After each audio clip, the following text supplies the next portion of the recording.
Hey everyone, Francesco here, real estate broker. So I like to talk about many different things. Um, so especially when I have good conversations, I was just having my afternoon or 50th espresso. It's only 11 o'clock, I think, at my local bar here. Um, and I see an old friend from way back, talking high school days. I frequently see him. He's in the trades, and he asked me a question today. And I've gotten this question a few times, and I answered it the same way every time. This is going to be with regards to the GTA in the future and inventory, really. So he asked me, he goes, is it true all the rumors that say in 2028, 2029, prices are going to skyrocket? Well, that's a prediction, really. But the short answer for me is yes. And there's a reason. I obviously have an answer as to why I believe so. So think of it this way: back in 2020, 2021, Toronto's was known for its cranes in the sky. Lots of condos being built, cranes were everywhere. New development was booming. Builders were starting projects. So I told him, I'm like, you're in the trades. How many cranes are left in the sky? He says, there's a few, because there still are. But what does it take to build, 30-story or whatnot, condo? And he's like, well, 5 to 7 years. I'm like, so for 2021 to 2028 to 2029, where does that bring us? And he answered, 7, 8 years. So I told him, I'm like, what's going on in the market right now? Sorry, camera's shaking, my foot's on the table. So what's going on in the market now? Builders are holding back projects. Builders aren't starting. It's a challenging market, especially for new development.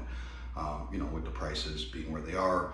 So I said, so what happens in 2028 and 2029 when the cranes are no longer in the sky and no project has been started until 2025, 2026? He's like, well, there's not going to be any condos left to buy. I go, so what happens to the prices when there's no inventory? It doubles. So right now, basically, the average price for a condo in the city is, say, $1,500, $1,600 a square foot. I said, if that happens, and the prediction is true, which I believe it will be, based on economics and the state of our real estate industry right now, I said, where's that price going to go? And he said, I don't know. I go, well, my prediction is over $2,000 a square foot. So that $900,000 million condo today, what's it going to cost you, right? So that's the conversation I had, and he asked me, he's like, so are there any good new builds? I go, there was lots. So I gave him my card. And he said, well, I'll think about it and I'll let you know. So again, when I tell everybody, if you're on the fence, especially with new construction, there's a lot of great incentives out there, especially buildings that are started and they're selling off inventory. That's where you're going to get the most incentive. Not so much the price break.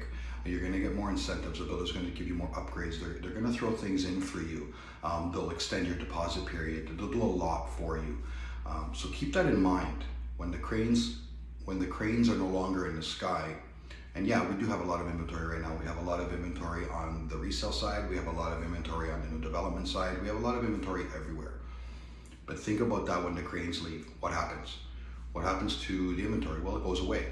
And what happens to the prices when, supply and demand? It's simple.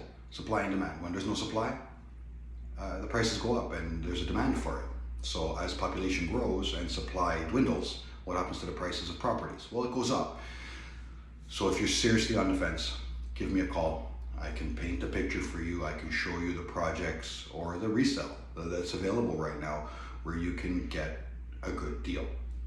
You're not going to save tons of money, but if you're prepared to buy, there's good deals to be had out there. And think about the long-term gain. 5, 10, 15 years down the road, what's that $1.5 million property going to be worth?